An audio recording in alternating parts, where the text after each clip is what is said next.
রাত তখন প্রায় 2টা। রাতুল আর তার বন্ধুরা গহীন বনের মধ্য দিয়ে হেঁটে যাচ্ছে।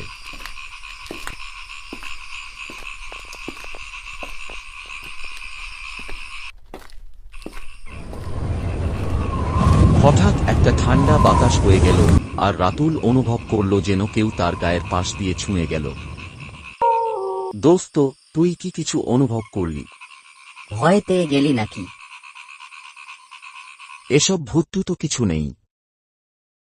এমন সময় সামনের শুকনো গাছটার পেছন থেকে একটা ফিস ফিস আওয়াজ এলো। তোমরা এখানে কি করছো? চারপাশ নিস্তব্ধ হয়ে গেল।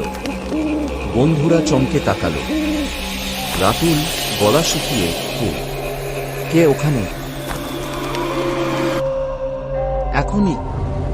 হঠাৎ বাতাস হয়ে গেল, আর গাছের পাতাগুলো অদ্ভুতভাবে কাঁপতে লাগল। রাতুল গলা কাঁপিয়ে দৌড় দেয়। সকলেই ছুটতে শুরু করল, কিন্তু ঠিক তখনই সামনে একটি সাদা ছায়ামূর্তি দেখা গেল। তানিম গলা চেপে ধরে, এটা কি? সাদা মূর্তিটি ধীরে ধীরে এগিয়ে এলো, চোখ জ্বলজ্বল করছে লাল আলোয়।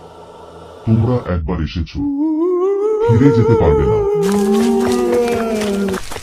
বন্ধুরা চিৎকার করে পালাতে লাগল। কেউ পেছন ফিরে তাকানোর সাহস করল না। অনেক দূর গিয়ে যখন পেছন ফিরে তাকালো, তখন আর কেউ ছিল না, যেন কিছুই হয়নি। কিন্তু রাতুল অনুভব করল তার পিঠে কারো ঠান্ডা হাতের স্পর্শ।